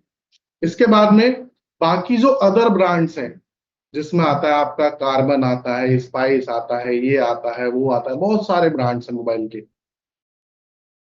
जिसमें वो पैसा तो लगा देते हैं, उनको खरीद तो लेते हैं, लेकिन वो लिक्विडेट नहीं हो पाता कैश उसमें, लिक्विडेट नहीं हो पाता मतलब वो बिक नहीं पाता, पड़ा रह जाता है स्टॉक के अंदर। अब ये इन्वेंट्री टर्नओवर रेशियो, ये मैंने मोबाइल का एग्जांपल दिया, आप किसी भी उसमें लगा सकते हो इसको। आप इसको ग्रोसरी स्टोर में यूज में ला सकते हो, आप इसको फार्मेसी में केमिस्ट के अंदर यूज में लेके आ सकते हो, ठीक है। आपने देखा होगा कि केमिस्ट में जब आप जाते हो ना, तो कुछ प्रोडक्ट उनके ऐसे होते हैं जिनकी वो सबसे ज्यादा डिमांडिंग प्रोडक्ट होते हैं, सबसे ज्यादा बिकते हैं, रोटेट होते रहते हैं। कुछ दवाइयां ऐसी होती है मैम जो सबसे ज्यादा बिकती हैं, हर महीने बिकती है ना। लेकिन कुछ दवाइयां ऐसी होती हैं, आपने देखा हो, जब आपको देता है ना, आपको किसी डॉक्टर ने ऐसी कोई दवाई लिख के दे दी, आपने देखा, जाके देखा उसका, तो आपने देखा यार ये तो एक्सपायर होने वाला है, यानी आप समझ रहे हैं 2 साल से 2.5 साल से वो उसके रैक में वहां पे रखा हुआ था, रैक में वहां पे रखा हुआ था, और वो एक तरीके से कौन सा स्टॉक होगा उसका, नॉन मूविंग स्टॉक, जो जो बिक ही नहीं पा रहा था। फास्ट मूविंग वाले प्रोडक्ट्स आप कभी भी देखना, उनकी जो डेट ऑफ एक्सपायरी होती है ना, वो आपको रिसेंट की करंट की मिलेगी। और नॉन मूविंग वाले जो कुछ स्टॉक्स होते हैं ना, आप डेट ऑफ एक्सपायरी से भी ये लोग, अगर आप लोग चेक करना चाहो तो कर सकते हैं। नॉन मूविंग वाले जो कुछ स्टॉक्स होते हैं ना, उनकी इन्वेंट्री देखना आप। मतलब अगर अभी 2024 चल रहा है ना, तो 2022 में मैन्युफैक्चरिंग करना बहुत ज्यादा जरूरी होता है। अब देखिए यहाँ पे ना कुछ स्ट्रेटेजीज भी बताई गई है कि अपने इस इन्वेंट्री टर्नओवर रेशो को इंप्रूव करने के लिए कौन कौन सी स्ट्रेटेजीज हो सकती हैं। ठीक है, अब देखिए यहाँ पर पहली स्ट्रेटेजी क्या बताई गई है। पहली स्ट्रेटेजी बताई गई है कि जो आपका नॉन मूविंग स्टॉक है ना, उसको आप बंडल कर दो किसी और दूसरे प्रोडक्ट के साथ। जो आपका नॉन मूविंग स्टॉक है उसको आप बंडल कर दो किसी किसी मूविंग इन्वेंट्री के साथ में। ठीक है, तो आपने कई बार देखा होगा कि ऐसी स्कीम्स और ऑफर आती रहती है। मैगी निकालता है कि बड़ी मैगी के साथ में छोटा मैगी का दूसरे वाला पैकेट फ्री। जैसे मैगी नॉर्मल एक मैगी है, और एक होती है आटा वाली मैगी है, दूसरी मैगी। अलग अलग तरीके की वैरायटी की मैगी होती है ना। आपने देखा हो, जो होता है वो क्या करता है, क्लब कर देते हैं उसको, क्लब कर देंगे। या आपने देखा हो कि इसके साथ में जो है च्यवनप्राश के साथ में ये वाला ब्रांड का ये हनी फ्री, हनी फ्री देखा ना आपने। वो क्या करते हैं, पैकेट वगैरह, या ये क्रीम फ्री, या ये छोटे वाला साबुन फ्री। या मेरा आपने देखा हो जैसे पेस्ट है, पेस्ट तो बिक रहा है मेरा। आप कई बार ये दंत कांति में देख सकते हो आप, दंत कांति के ऊपर निकालता है कि दंत कांति का अगर आप पतंजलि का बड़ा वाला पैकेट लेते हैं तो उसके साथ में टूथब्रश फ्री आता है। ठीक है, अब आप पेस्ट तो लोग खरीदते हैं दंत कांति का, लेकिन ब्रश नहीं खरीदते हैं। ब्रश नहीं खरीदते हैं। ब्रश में भी आप हो सकता है कॉलगेट, पेप्सोडेंट, या ओरल भी, फेमस ब्रांड जो ओरल भी, या और किसी ब्रांड का आप प्रेफर करते होंगे, तो क्या करता है, क्लब करके निकालता है। आप समझ रहे हैं मेरी बात आप लोग। ठीक है, तो ऐसे ही आप कस्टमर को भी जो है ना, थोड़ा सा यहाँ पे देखो, बहुत सारे इंसाइट्स मिलेंगे। जब विवेक सर की वो वीडियोस यहाँ पे देखेंगे ना, विवेक सर ने बहुत सारे आइडियाज, बहुत सारी स्ट्रेटजी, इसी तरीके की बहुत सारी स्ट्रेटजीज कस्टमर को जो है इन फ्रेमवर्क्स की वीडियो के अंदर बता रखी है। ठीक है ना, तो ये वीडियो में विवेक सर ने ये सारे एग्जांपल्स दिए हैं जो मैं आप लोगों के साथ में शेयर कर रहा हूँ। और वीडियो से ही हम लोग आपके लिए यहाँ पे प्रेजेंटेशन के अंदर लेके आए हैं। ठीक है, इसके साथ साथ देखिए क्या है कि ऑफर ऑफर और स्कीम्स आप निकाल दीजिए। कुछ ऑफर या स्कीम निकाल दीजिए। अगर आपका डेड स्टॉक है, नॉन मूविंग स्टॉक है, सर कुछ ऑफर या स्कीम आप निकाल दीजिए। कुछ डिस्काउंट पे देखो, आपका अल्टीमेटली पैसा 1 लाख रुपए की इन्वेंट्री है आपकी, है ना। आप सोच रहे थे कि 1 लाख पे आपका 50% प्रॉफिट होगा, यानी 1.5 लाख रुपए की बिक जाएगी। अब 1.5 लाख का नहीं बिक पा रहा है आपका अगर माल, तो थोड़ा ऑफर और डिस्काउंट करके आप थोड़ा कम पे बेच दो। थोड़ा कम पे बेच दो, 10,000 रुपए के प्रॉफिट में बेच दो। मत ज्यादा प्रॉफिट रखो, कुछ ऑफर निकाल दो, कुछ डिस्काउंट निकाल दो। या कई बार तो मैं आपको बताऊं, जो स्मार्ट बिजनेसमैन होते हैं वो कई बार ये सोचते हैं कि यार मेरा नो प्रॉफिट नो लॉस पे भी निकाल देते हैं उस इन्वेंट्री को, कि चलो यार मेरा 1 लाख रुपए जो मेरा फंसा हुआ है ना, ये पैसा तो मेरा पास में आ जाएगा ना, इस पैसे को मैं दूसरी जगह दूसरी इन्वेंट्री में यूज में ले पाऊंगा। है ना, इसके साथ साथ आप क्या कर सकते हो, जैसे बार्टर कर सकते हो आप। अब बार्टर कर सकते हो किसी दूसरे सेलर के साथ में अपने उस प्रोडक्ट को। ठीक है, तो बार्टर करोगे जब, तो 3 चीजें मेन इंपॉर्टेंट है। स्क्रीनशॉट ले लीजिएगा इस वाली स्लाइड का आप लोग दोस्तों, स्क्रीनशॉट ले लीजिए। किसके साथ बार्टर करोगे, किस प्राइस पे बार्टर करोगे, कैसे बार्टर करोगे आप, कैसे बार्टर करोगे। बार्टर करने का मतलब क्या होता है कि उसके कुछ प्रोडक्ट आपने सेल कर दिए, आपके कुछ प्रोडक्ट उसने सेल कर दिए। उसका कुछ प्रोडक्ट आपने सेल कर दिया, आपको कुछ प्रोडक्ट उसने सेल कर दिया। कोलैबोरेशन भी कह सकते हो इसका, बार्टर भी करना भी कह सकते हो आप इसको। ठीक है, बार्टरिंग स्ट्रेटेजी को मैं आपको जो है और डिटेल में समझाता हूँ। चलिए मैं समझाता हूँ आपको। बार्टर बार्टर क्या होता है, एग्जांपल देता हूँ एक आपको। जैसे हमारे जो इवेंट होता है, अभी आप लोगों को पता चला बाउंस बैक का इवेंट होने वाला है ना, दिल्ली के तालकटोरा स्टेडियम के अंदर इवेंट होगा। तो इवेंट के अंदर ना आपने देखा हो, जब भी कोई बड़ा इवेंट होता है तो वहां पे बाहर कैनोपीस वगैरह लगी होती है ना। कैनोपीस लगी होती है ना, अलग अलग कंपनीज, अलग अलग ब्रांड्स अपने प्रोडक्ट के प्रमोशन के लिए, मार्केटिंग के लिए हमारे साथ में टाई अप करके क्या करते हैं, वहां पे स्पॉन्सरशिप बोलते हैं उस प्रोडक्ट को। सुना है आप लोगों ने, एक बार जरा हैंड रेस करके थम्स अप करके बताइए, स्पॉन्सरशिप सुना है ना। स्पॉन्सरशिप लेते हैं हमारे से, है ना। आप लोगों ने अगर एंटरप्रेन्योर लॉन्च पैड इवेंट जब हुआ था, तब अगर आप लोग वहां आए हो इंदिरा गांधी स्टेडियम में, वहां पे आपने देखा होगा, है ना। तो बहुत सारी वहां पे कैनोपीस लगी होती हैं, स्पॉन्सर्स होते हैं, वो स्पॉन्सरशिप लेते हैं वो। तो अपने प्रोडक्ट या सर्विसेज की वो मार्केटिंग करते हैं वहां पे। तो कई बार क्या करते हैं हम, जैसे अगर मान के चलिए निवास सर, कि उसकी 2.5 लाख रुपए या 2 लाख रुपए फीस है, या 1 लाख रुपए फीस है उसकी। तो अगर वो कस्टमर अगर 1 लाख रुपए पे नहीं कर सकता है, ठीक है, लेकिन वो स्पॉन्सरशिप लेना चाहता है, हमारा स्पॉन्सर बनना चाहता है, लेकिन वो पैसे नहीं दे पा रहा है, वो कह रहा है मैं पैसे नहीं दे पाऊंगा, अब क्या होगा। अब हमारे पास आते हैं, रिक्वेस्ट लेके आते हैं, तो हम निकाल लेते हैं रिक्वेस्ट उनकी। कैसे करते हैं, हम उनके साथ में ना बार्टर कर लेते हैं। बार्टर कर लेते हैं, बता दूंगा एग्जांपल। जैसे हमने पहले एक इवेंट हुआ था, 2019 की बात है, बाउंस बैक का इवेंट हुआ था, बहुत बड़े स्केल पे इवेंट हुआ था, उसमें तो बहुत सारे लोग आए थे, 20,000 लोग आए थे उसके लिए। तो वहां पे एक, जिसका एक सॉफ्ट ड्रिंक था, सॉफ्ट ड्रिंक बनाती थी वो। तो हमने उनके साथ में बार्टर करा था, गर्मी का टाइम था, हमने उनके साथ में बार्टर करा था कि भैया आपकी जो सॉफ्ट ड्रिंक और आपके ये जो पानी की बोतल्स है, ये आप हमारे जो कस्टमर होंगे उनको फ्री ऑफ कॉस्ट दीजिएगा वहां पे, ठीक है। और हम आपको स्पॉन्सरशिप के लिए यहाँ पे स्पेस दे देते हैं। तो उसका क्या होगा, उसका ब्रांडिंग और प्रमोशन भी हो गया हजारों लोगों के बीच में, ठीक है। और उसका प्रोडक्ट भी निकल गया, उसका प्रोडक्ट भी निकल गया। और बड़ा बिजनेस का फायदा क्या हुआ कि हम अलग से व्यवस्था करते पानी के लिए और कोल्ड ड्रिंक्स के लिए, तो हमें वो करने की जरूरत नहीं पड़ी, है ना। ऐसी कंपनी को हमने दिया था, स्टॉल दिया था, उन्होंने स्टेशनरीज दी थी कस्टमर्स को वहां पे, अपने ब्रांड की ना, नोट पैड, स्टेशनरी, पेन वगैरह, पेंसिल, रबड़, तो वो स्टेशनरी की पूरी किट दे दी थी उन्होंने। तो हमने उनके साथ में जो है बार्टर कर लिया था इस तरीके से। अभी आप लोगों को बार्टर करना समझ में आया, बार्टर कैसे होता है। हमने पैसे नहीं, स्पेस दे देते हैं, राइट। ये स्ट्रेटेजी मैंने आप लोगों को बताया। अब देखिए इसका आउटकम समझ लेते हैं, आउटकम क्या है। ये जो हमारा फ्रेमवर्क है, इसका आउटकम फटाफट से लिख लीजिएगा दोस्तों। कस्टमर क्या होगा, प्रॉफिट इंक्रीज होगा उसका, इसको अप्लाई करने के बाद में। उसकी इन्वेंट्री जो होगी ना, इन्वेंट्री का नुकसान, नुकसान उसका होने से वो बचा पाएगा अपने आप को। तो ये दो मेन जो है आउटकम हमारे इस फ्रेमवर्क के जो है दोस्तों निकल के आते हैं, ठीक है। Increase profit and no no loss of inventory, ठीक है जी। तो अब आगे चलते हैं। तो हमने इसमें से एक फ्रेमवर्क ले लिया, इन्वेंट्री, ठीक है। सारे फ्रेमवर्क्स आप सभी जानते हैं, समय के अनुसार जो है सारे फ्रेमवर्क्स कवर कर पाना थोड़ा सा मुश्किल होता है। तो कुछ फ्रेमवर्क्स हम यहाँ पे अभी कवर कर लेंगे, मेन मेन जो फ्रेमवर्क्स है फाइनेंस को लेकर। तो ये फाइनेंशियल प्लानिंग, ये सबसे बड़ी प्रॉब्लम है एक बिजनेसमैन की, फाइनेंशियल प्लानिंग। प्लान नहीं कर पाते हैं, फाइनेंस को प्लान नहीं कर पाते, अपनी फाइनेंशियल प्लानिंग जो है नहीं कर पाते, ठीक है। तो प्रॉब्लम स्टेटमेंट क्या है, प्रॉब्लम स्टेटमेंट है विजिबिलिटी का इशू। और प्रॉब्लम स्टेटमेंट क्या है, कैश फ्लो जो है, कैश इनफ्लो और जो कैश आउटफ्लो जो है, उसको वो प्लान नहीं कर पाता। कैश आ कितना रहा है, कैश जा कितना रहा है, उसको मैनेज नहीं कर पाता सर। बिजनेस के अंदर दो तरीके के कैश फ्लो होते हैं दोस्तों, लिख लीजिएगा। दो तरीके के कैश फ्लो होते हैं, एक होता है इनफ्लो, एक होता है आउटफ्लो, ठीक है। तो डिटेल में समझेंगे थोड़ा सा इस फ्रेमवर्क के अंदर।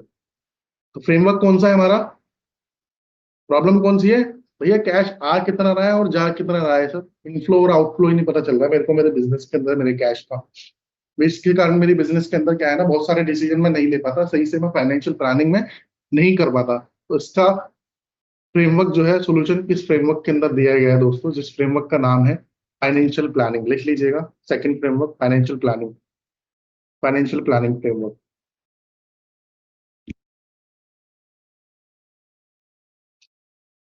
ठीक है।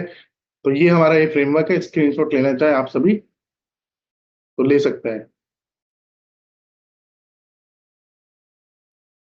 तो इसके अंदर जो है ना, कुछ क्वेश्चंस पूछे गए, जैसे what are the problem are you you are facing due to lack of financial planning, मतलब फाइनेंशियल प्लानिंग ना होने की वजह से कौन कौन सी प्रॉब्लम्स आप फेस कर रहे हो बिजनेस के अंदर। तो वो टॉप 5 प्रॉब्लम जो है उनको जॉट डाउन करो। सबसे पहले लिखो आप कि सही से फाइनेंशियल प्लानिंग ना होने की वजह से बिजनेस में क्या क्या दिक्कत आ रही है, क्या क्या तकलीफ आ रही है। तो वो हमने यहाँ पे जो है उनसे लिखवा लिया।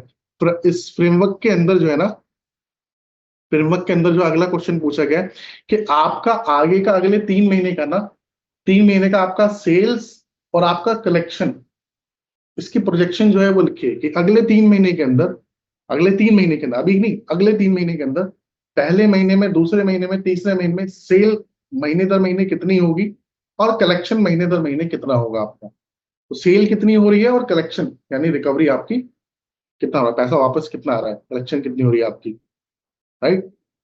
तो इसके साथ साथ जब आप लिखेंगे तो सारी जो आपकी कॉस्ट इन्वॉल्व होती है ना महीने दर महीने, वो भी जो है इस फ्रेमवर्क के अंदर जो है यहाँ पे पूछा गया है कि देखिए आपकी रॉ मटेरियल, आपकी लेबर, आपकी पेमेंट, आपकी salaries, operational cost, interest cost, capital expenditure, loan का जो रीपेमेंट आपको करना है, हर महीने करते हो ना लोन की ईएमआई हर महीने जाती है, ठीक है। इसके अलावा जो भी खर्चे हैं वो यहाँ पे आपको जो है फर्स्ट मंथ का कितना, सेकंड मंथ का कितना, थर्ड मंथ का कितना, ये सब कुछ जो है यहाँ पे लिखना आपको। इसके बाद इस फ्रेमवर्क के अंदर जो है ना, what are the challenges, what are the changes you will make to improve your monthly cash flow. ठीक है, तो अब ये जब आपने लिख लिया, प्रॉब्लम आपने समझ ली, आपने प्रोजेक्शन जो है 3 महीने की यहाँ पे लिख दी, आपने सेल्स भी लिख दिया, आपने जो है उसके बाद में कलेक्शन का अमाउंट भी डाल दिया, आपने खर्चे भी लिख दिए। अब इसके बाद आपको इस फ्रेमवर्क के अंदर क्या फिल करना है। देखिए फ्रेमवर्क, मैं फिर आपको बता दूं, फ्रेमवर्क बेसिकली क्या है। फ्रेमवर्क इनसाइट जनरेटिंग क्वेश्चंस है। सॉल्यूशन कस्टमर के पास में होता है, लेकिन वो कभी सोच नहीं पाता, क्योंकि उसने कभी ऐसा सवाल किया ही नहीं, सवाल किया ही नहीं। और जब सही सवाल व्यक्ति करना सीख जाता है ना दोस्तों, तो चीजें अपने आप सही होने लग जाती है बिजनेस के अंदर। आप सभी जानते हैं ना, राइट ब्रदर नहीं उड़ते। इंसान जो है हवा में क्यों नहीं उड़ सकते, चिड़िया की तरह। जैसे चिड़िया हवा में उड़ रही है, इंसान कब उड़ेंगे हवा में। ठीक है, ऐसी जो है, किसी ने सवाल करा कि पेड़ से ये नीचे क्यों गिरता है, सेब ऊपर क्यों नहीं जाता, तो लॉ ऑफ ग्रेविटी का आविष्कार हुआ वहां पे, है ना। तो यही जो फ्रेमवर्क है, यही फ्रेमवर्क जो है ना, कस्टमर को वो सोचने पे जो है ना बिल्कुल मजबूर कर देते हैं, जो उसने आज तक कभी सोचा नहीं अपने बिजनेस के अंदर। तो अब यहाँ पे हम उनसे पूछेंगे कि सर लिखिए यहाँ पे कि क्या 5 या क्या टॉप आप चेंजेस लेके आएंगे अपने मंथली कैश फ्लो को इंप्रूव करने के लिए। ठीक है, तो चलिए आइए थोड़ा सा समझते हैं इस फ्रेमवर्क को डिटेल में। तो देखिए यहाँ पे प्रॉब्लम कौन कौन सी होगी। प्रॉब्लम जैसे कौन कौन सी प्रॉब्लम, जहाँ पे विवेक सर ने वीडियो के अंदर भी जो है बता रखी है कि फाइनेंशियल प्लानिंग सही ना होने की वजह से कौन कौन सी मेन मेन दिक्कतें होती है। तो कुछ रेफरेंस एग्जांपल्स भी यहाँ पे दिए गए हैं कि नेगेटिव कैश फ्लो बन जाता है बिजनेस के अंदर, जो मैंने आप लोगों को अभी पीछे समझाया था, नेगेटिव कैश फ्लो। ठीक है ना, कि बुक्स में तो प्रॉफिट हो रहा है, लेकिन हाथ में आपके कैश नहीं रहता, तो नेगेटिव कैश फ्लो के जंजाल में आप फंसे हो। ठीक है, आप अपने जो वेंडर्स हैं उनकी पेमेंट टाइम पे नहीं कर पाते हो, ये एक प्रॉब्लम हो सकती है कि भाई मेरे जो वेंडर है मैं उनकी पेमेंट समय पे नहीं कर पा रहा हूँ। सैलरीज जो है मैं सैलरी डिले कर रहा हूँ, तारीख थी 1 तारीख को सैलरी देनी थी, 5 तारीख को दे रहे हो, 5 तारीख को बोला था फिर 10 तारीख को आप सैलरी दे रहे हो, 10 तारीख को बोला तो कई बार आप बोल रहे हो कि यार अभी 2-4 दिन का और समय चाहिए मेरे को। क्यों? क्योंकि सामने से पेमेंट आ नहीं रही है, आपको आगे पेमेंट करनी है। कैसे करोगे पेमेंट? एम्प्लॉइज को आप बोले जा रहे हो, 1 का 5, 5 का 10, 10 का 12, 15। ठीक है, तो सैलरी में पेमेंट डिले हो रही है, ये एक प्रॉब्लम ही है ये भी। भाई एम्प्लॉय फिर काम करेंगे नहीं करेंगे, छोड़ के भाग जाएंगे फिर, है ना। तो ये डिले सैलरी पेमेंट हो गया।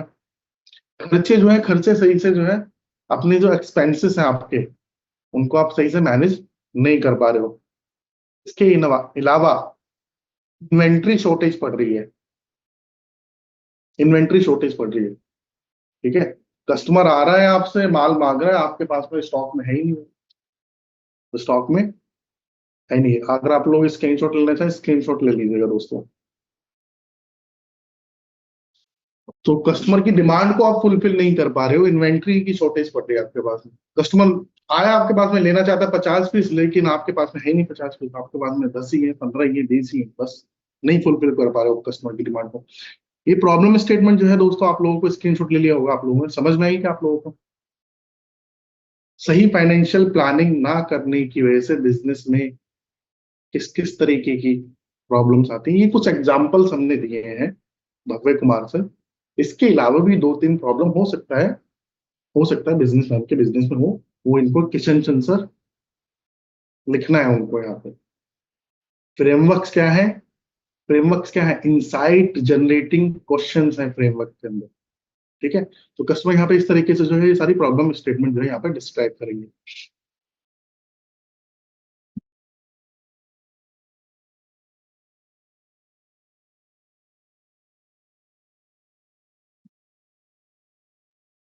एक सेकंड में। तो ये हो गया पहले क्वेश्चन का आंसर। ठीक है, तो फ्रेमवर्क के अंदर पहला क्वेश्चन पूछा गया है, उसको इस तरीके से आंसर करना है कस्टमर को। यहाँ पे विवेक सर ने वीडियो में बहुत अच्छे तरीके से जो है डिटेल में जो है बताया है, समझाया है कि कैसे करना है। ठीक है, अब इसके बाद में क्या था, दूसरा क्वेश्चन क्या था? दूसरा क्वेश्चन था फोरकास्टिंग करना अपने बिजनेस। ठीक है, तो आपको जो है प्रोजेक्शन लिखनी है अपने बिजनेस की, 3 महीने की प्रोजेक्शन सर आपको लिखनी है यहाँ पे। ठीक है, तो एग्जाम्पल हो सकता है जैसे पहले महीने की 100, दूसरे महीने की 150, और तीसरे महीने की 200, 250, 300, जो भी है, इस तरीके से जो है कस्टमर यहाँ पे लिखेंगे। समझ रहे हैं मेरी बात आप लोग दोस्तों? इस तरीके से कस्टमर को ये फ्रेमवर्क फिल करना है। इसका भी स्क्रीनशॉट लेना चाहे तो ले लीजिएगा स्क्रीनशॉट आप लोग, पहली वाली स्लाइड का आई एम श्योर आप सभी ने स्क्रीनशॉट ले लिया होगा। ठीक है। सो पहले महीने और दूसरे महीने का एग्जांपल हमने यहाँ पे दे रखा है, मेंशन कर रखा है कि पहले महीने मान के चलिए सेल्स होगी 100, एग्जांपल 100 रुपए की। कलेक्शन कितने की होगी? कलेक्शन उसमें होगी 80 रुपए की। दूसरे महीने कितने की सेल होगी? 150 रुपए की। कलेक्शन टोटल मिला के 120, यहाँ से 10, यहाँ से सब कुछ मिला के, ठीक है, कलेक्शन हो गई आपकी 130 रुपए की। अभी आप कहोगे कि सर ये 120 और 110 ये अलग अलग क्यों लिखा हुआ है? माइंड मारा है किसी के क्वेश्चन? हैंड रेस करो जरा, किसी के माइंड मारा है कि सर ये आपने पहले वाले में 80 लिख रखा है, दूसरे वाले में 120 प्लस 10 लिख रखा है मिला के? तो भाई लोग को ये इसलिए लिख रखा है, पहले में सेल कितनी की हुई? कितने की सेल हुई? 100 रुपए की। कलेक्शन 100 रुपए की हुई थी? कहाँ मैम, कहाँ हुई 100 रुपए की कलेक्शन? आप ऐसे ऐसे कर रहे हो, वहां हुई थी कलेक्शन? नहीं हुई थी ना 100 की, कलेक्शन 80 की हुई थी। अभी 20 रुपए पहले महीने के आने बाकी है ना, समझ रहे हो आपको? तो 20 में से क्या हुआ? 20 में से 10 आ गए, ठीक है निवास से? 20 में से 10 आ गए, और इस महीने जो दूसरे महीने 150 रुपए की सेल करी उसमें से 120 आ गए। तो पिछले महीने के 10 और इस महीने के 120 मिला के कितना हो गया? 130। सेल कितने की? सेल कितने की? 100 रुपए की। ठीक है। तो ऐसे ये एक महीना 2 महीने का हमने लिख दिया। इसके बाद में तीसरे महीने का आप लोग लिख देना अपने हिसाब से, आप लोग थोड़ा भर देना इस फ्रेमवर्क, ठीक है, अपने हिसाब से थोड़ा भर देना इस फ्रेमवर्क को। तो 3 महीने के आपके प्रोजेक्शन लिख दिया। 3 महीने की हमने बोला था कि 3 महीने की प्रोजेक्शन तो आप लिखोगे, प्रोजेक्शन के साथ साथ आपको आपके जो कॉस्ट है, कॉस्ट सेंटर्स है ना, कहाँ कहाँ पे खर्चे होंगे आपके, वो भी जो है आपको यहाँ पे लिखने हैं। तो देखिए कॉस्ट आपका, मैंने जैसे बताया था, आपका रॉ मटेरियल, ठीक है, लेबर की पेमेंट, सैलरीज, ठीक है। अब जैसे सेल तो हुई आपकी, मान के चलिए 100 रुपए की, पहले महीने आए आपके पास में कितने? 80 रुपए। अब उसमें से खर्चे लिख दीजिए आप कि पहले महीने में आपके कितने कितने कितने कितने खर्चे होंगे, लेबर की पेमेंट कितनी जाएगी, सैलरीज कितनी जाएगी, ऑपरेशनल कॉस्ट कितनी लगेगी आपकी, इंटरेस्ट अगर आपने कोई लोन वगैरह पैसा बोरो कर रखा मार्केट से तो उसका इंटरेस्ट कितना जाएगा, कैपिटल एक्सपेंडिचर अगर कुछ आपका खर्चा लगेगा उसके अंदर तो कैपेक्स आपका कितना लगेगा। इसके साथ साथ आपका लोन है तो लोन के आपका जो रीपेमेंट करते हो, जो आप ईएमआई देते हो, तो वो कितने रुपए की जाएगी। इसके अलावा बाकी के इधर उधर के छोटे मोटे सब मिला के जो खर्चे होते हैं, वो सब जो एक्सपेंसेस है आपके, उसको आप यहाँ पे लिख दीजिए। पहले महीने का भी लिखिएगा सर, दूसरे महीने का भी लिखिएगा, तीसरे महीने का भी आप लिखिएगा, कितने खर्चे आपके बनेंगे। ठीक है। तो देखिए, कलेक्शन और cost A minus B is equal to net cash flow. Collection minus cost is equal to net cash flow. अभी समझ में आया आपको नेट कैश फ्लो कैसे निकलता है? नेट कैश फ्लो का ये फॉर्मूला है, कलेक्शन कितने की हुई, उसमें से कॉस्ट कितनी गई, ठीक है, उसको माइनस करने के बाद में निकलेगा आपका नेट कैश फ्लो। अब जो हाथ में आपका है वो है आपका नेट कैश फ्लो। ठीक है, लेना चाहे स्क्रीनशॉट ले लीजिएगा आप लोग, मैं फिर आगे लेके चलता हूँ आप लोग।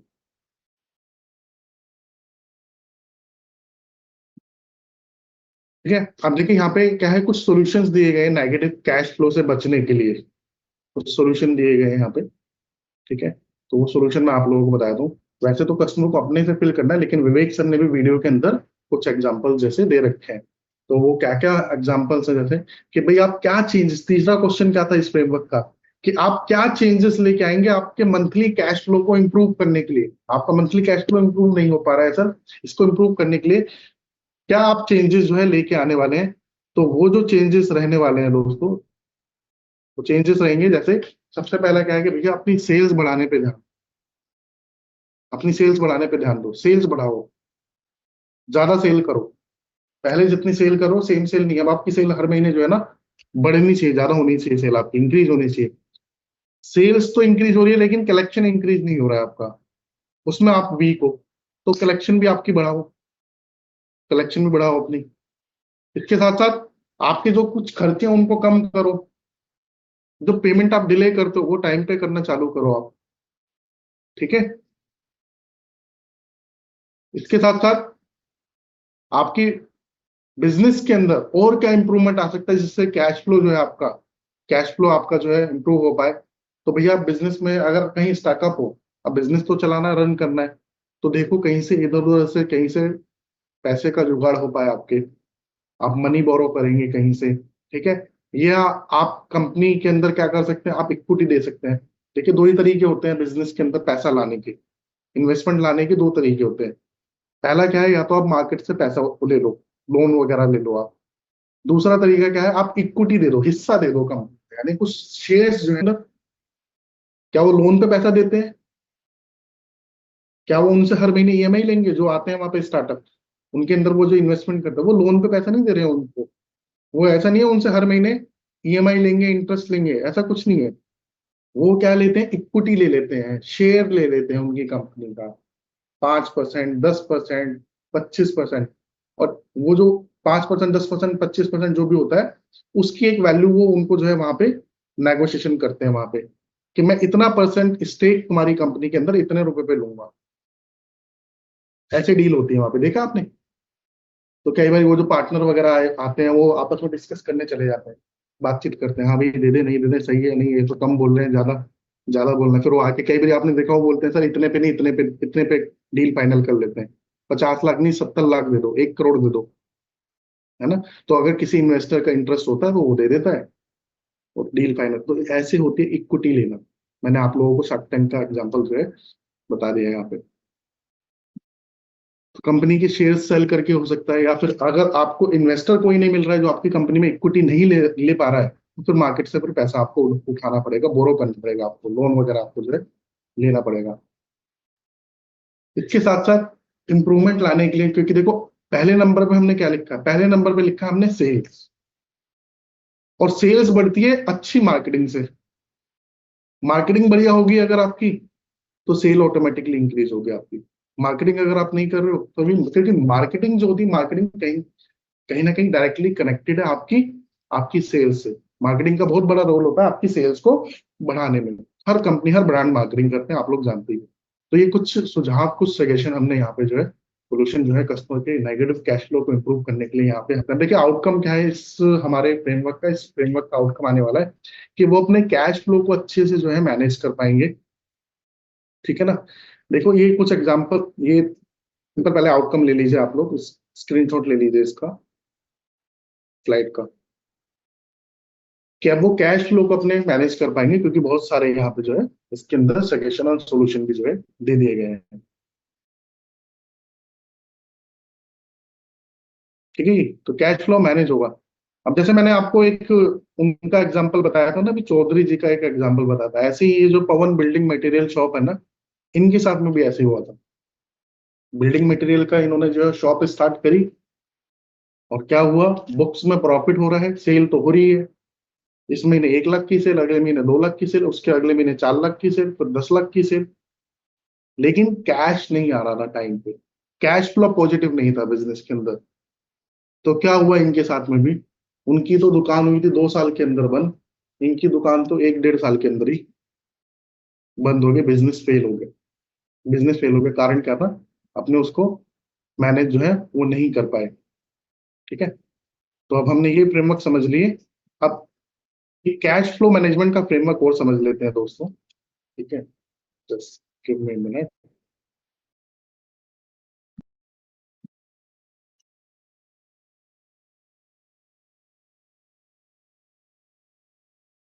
लीजिएगा कैश फ्लो मैनेजमेंट। अब प्रॉब्लम स्टेटमेंट क्या है, प्रॉब्लम स्टेटमेंट है कि मेरे बिजनेस में एसेट ज्यादा है, लाइबिलिटीज, मेरे बिजनेस के अंदर एसेट ज्यादा है या लाइबिलिटी। अब इसका एक फॉर्मूला होता है, वो मैं अभी आप लोगों को जो है आगे बता। एब्सोल्युटली, बिल्कुल।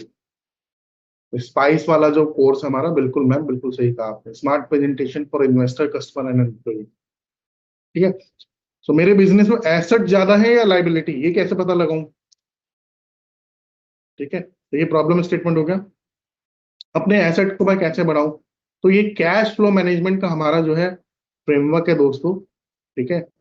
इस कैश फ्लो मैनेजमेंट के अंदर देखो, इस फ्रेमवर्क के अंदर ना बेसिकली जो है ना 3 चीजें पूछी गई कि करंट रेशो क्या है, क्विक रेशो क्या है आपका, ठीक है, उसको जो है आपको मेंशन करना है कि आप भाई लिखिए आपका करंट रेशो क्या है कंपनी का, उसके बाद लिखिए आपका क्विक रेशो क्या है आपकी कंपनी का, उसके बाद में अब कौन सी स्ट्रेटेजी आप इंप्लीमेंट करेंगे जिनसे आप अपने ये जो क्विक रेशो और करंट रेशो है आपके, इसको आप इंप्रूव कर पाएंगे अपनी कंपनी के अंदर। तो ये हमारा फ्रेमवर्क है, इसका स्क्रीनशॉट लेना चाहे तो ले लीजिएगा आप लोग, फिर मैं नेक्स्ट स्लाइड पे दोस्तों आप लोगों को लेके चलता हूँ।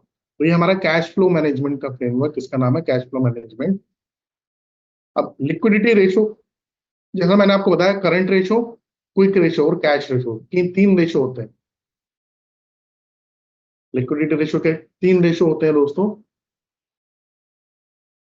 Current ratio, quick ratio and cash ratio. Screenshot ले लिया आप लोगों ने? वैसे स्क्रीनशॉट की जरूरत नहीं, लिखना है आपको, नोट्स जरूर बनाइए आप लोग, क्योंकि नोट्स आपके काम आएंगे। Current ratio, quick ratio and cash ratio, ये तीन रेशो होते हैं लिक्विडिटी के, ठीक है। तो करंट रेशो समझते हैं दोस्तों। करंट रेशो क्या होता है? करंट रेशो होता है current asset divided current liability. Current asset public current liability, उससे निकलता है आपका करंट रेशो। तो करंट रेशो जो है, देखिए जैसे कि करंट एसेट समझते हैं कि करंट एसेट, पहले करंट एसेट को समझते हैं कि 12 महीने के अंदर देखिए आपका करंट एसेट, आपके बैंक के अंदर कितना कैश पड़ा हुआ है वो आपका करंट एसेट है। अभी आपके बैंक के अंदर कितना कैश पड़ा हुआ है, क्या है वो आपका करंट एसेट है, ठीक है। आपने शॉर्ट टर्म में इन्वेस्टमेंट कर रखी है म्यूचुअल फंड्स के अंदर, एफडीज के अंदर, वो क्या है आपका करंट एसेट है। शॉर्ट टर्म इन्वेस्टमेंट कर रखे हैं आपने, आपने देखा ना, इन्वेस्टमेंट करते हैं लोग म्यूचुअल फंड में, लोग फिक्स डिपॉजिट के अंदर इन्वेस्टमेंट करते हैं, तो ये क्या हो गया आपका करंट एसेट हो गया, ठीक है। इसके साथ साथ जो कुछ आपका रॉ मटेरियल हो गया, फर्निश अनफिनिश आपका रॉ मटेरियल हो गया, ये आपका करंट एसेट में कंसिडर होगा। आपके भाई प्रोडक्ट या जो भी आप बनाते हो उसका जो रॉ मटेरियल आपके पास में पड़ा हुआ है ना, वो आपके करंट एसेट के अंदर कंसिडर होता है, क्योंकि वो बिक तो जाएगा ना आराम से, लिक्विडेट होकर पैसा आपके पास में आ ही जाएगा उसका, ठीक है ना। इसके साथ साथ जो आप कस्टमर को जो है ना प्रोडक्ट देते हो, डिलीवरी जो आप करते हो क्रेडिट के ऊपर, जो आपका प्रोडक्ट है, जो आपकी चीजें हैं, जो सामान आप बनाते हो, जो गुड्स हैं आपके, वो हो गए आपके करंट एसेट के अंदर। अब करंट लाइबिलिटी समझते हैं कि करंट लाइबिलिटी कैसे कैलकुलेट होती है। करंट लाइबिलिटी है कि भैया आपको सप्लायर की जो पेमेंट करनी है, सप्लायर की जो पेमेंट आपको करनी है, वो आपकी करंट लाइबिलिटी होगी। आपको इनकम टैक्स जो देना है, गवर्नमेंट को टैक्स तो आप दोगे ना, है ना, जितना भी कमाई करोगे, तो वो आपके करंट लाइबिलिटी के अंदर आ गया। इसके बाद एम्प्लॉइज की जो सैलरी आप देते हो, एम्प्लॉइज की सैलरी आपकी करंट लाइबिलिटीज के अंदर आती है। इसके बाद जो रेंट आप देते हो, वो रेंट आपके ऊपर लाइबिलिटी तो है, हर महीने आपको रेंट देना होता है, लाइबिलिटी है आपकी, ठीक है। तो रेंट हो गया आपका, आपका लाइट का बिल हो गया, ये सब कुछ हो गया। तो ये सब कुछ मिला के अब देखिए, कहते हैं कि बिजनेस के अंदर जो है ना, करंट एसेट जो है करंट लाइबिलिटी का, सबसे नीचे वाली लाइन पढ़ लीजिएगा, करंट एसेट एसेट जो है वो करंट लाइबिलिटी का 1.5 गुना होना चाहिए, 1.5x होना चाहिए। अगर ये नहीं है तो फिर समझ लो कि कहानी जो है खराब चल रही है, फिर वहां पे कहानी वहां पे फिर खराब चल रही है। करंट एसेट्स कितना होना चाहिए, लाइबिलिटी का 1.5 गुना होना चाहिए। तो इसको ऐसे समझ लीजिए, करंट रेशो का ये फॉर्मूला यहाँ पे दे रखा है दोस्तों, कि करंट एसेट आपका कितना होना चाहिए, 1.5x यानी 150, 150, करंट लाइबिलिटी 100। तो करंट लाइबिलिटी अगर आपकी 100 रुपए की है ना, तो करंट एसेट आपका जो है वो 150 रुपए का होना चाहिए। तो बिजनेस ठीक डायरेक्शन में जा रहा है, अदरवाइज बिजनेस आपका गलत डायरेक्शन में जा रहा है। तो ये हमने निकाला करंट रेशो, इसका स्क्रीनशॉट ले लीजिएगा इस वाली स्लाइड का। करंट रेशो कैसे निकालते हैं आप सभी को जो है यहाँ पे समझ में आया होगा, ले लिया स्क्रीनशॉट आप सभी ने। कितना होना चाहिए करंट रेशो दोस्तों, ये माइंड में रखना। करंट रेशो कैसे कैलकुलेट होता है, 1.5 गुना होना चाहिए करंट एसेट आपका। करंट एसेट आपका कितना, तो इससे आपका क्या निकलेगा, करंट रेशो, ऐसे कैलकुलेट होता है, ठीक है। अब देखिए करंट एसेट्स कैसे इंक्रीज हो सकते हैं, करंट एसेट इंक्रीज हो सकते हैं, आप इन्वेंट्री को रोटेट कीजिए, अपना जो फंसी हुई इन्वेंट्री, ठीक है ना, कैश में कन्वर्ट कीजिए इन्वेंट्री को, ठीक है ना, अपनी सेल्स की जो है स्पीड थोड़ा सा बढ़ाइए, ठीक है, और जो कलेक्शन है ना उस पर काम कीजिए। रिकवरी पे, कलेक्शन पे काम कीजिए, क्विक कैश लीजिए अपने कस्टमर से। अभी बहुत सारे एग्जांपल्स मैंने आप लोगों को बता दिए, वो लोग क्यों फंसे। वो लोग इसी वजह से फंसे थे कि कैश नहीं था उनके बिजनेस के अंदर, कैश नहीं था उनके बिजनेस के अंदर। तो अपने कस्टमर्स के साथ में क्या करो, फटाफट से जो है कैश क्विकली जो है अपने कस्टमर से लेना स्टार्ट करो। तो ये कुछ करंट एसेट को इंक्रीज करने की कुछ टिप्स यहाँ पे दी गई हैं। अब करंट लाइबिलिटीज को डिक्रीज करने के कुछ टिप्स मैं आपको बताया हूँ। करंट लाइबिलिटीज को डिक्रीज करने के कुछ टिप्स हैं दोस्तों, वो ये है, टाइमली पेमेंट कीजिए अपने सप्लायर की। समय से पेमेंट अगर आप नहीं करते ना, ड्यू होता रहता है अगर आपको पेमेंट, तो चैलेंज आएगा आपको। टाइमली अपना इंटरेस्ट पे कीजिए, और ये सारे वीडियो के अंदर बताए गए हैं, विवेक सर ने सारे वीडियो के अंदर जो है ना सोल्यूशन जो है बताए हैं। तो टाइमली क्या कीजिए, टाइमली पेमेंट कीजिए सप्लायर का, टाइमली पेमेंट कीजिए अपने इंटरेस्ट का। स्क्रीनशॉट लेना चाहते हो तो स्क्रीनशॉट इस वाली स्लाइड का दोस्तों आप लोग ले सकते हैं, फटाफट से स्क्रीनशॉट ले लीजिएगा। तो कुछ यहाँ पे सॉल्यूशन टिप्स भी जो है दे रखे हैं इस फ्रेमवर्क के वीडियो के अंदर, वो ये है।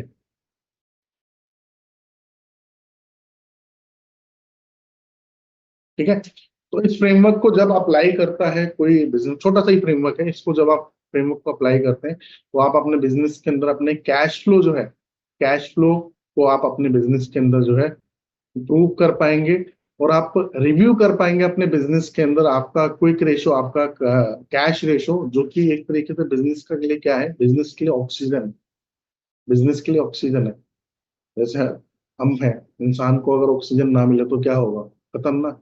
तो ये जो रेशियोज है ना, ये जो फाइनेंस की आज जो हमने समझा है, ये सारी चीजें बहुत इंपॉर्टेंट है, ऑक्सीजन का काम करते हैं दोस्तों ये बिजनेस के अंदर। अगर इसमें अगर गड़बड़ हो गई ना, तो जो बहुत सारे हमने देखा ना बिजनेस शटडाउन हो जाते हैं, बहुत सारे एग्जाम्पल मैंने आपको बताया कि 2-2 साल के अंदर जो है बंद हो गए, स्टार्टअप फेल हो गए।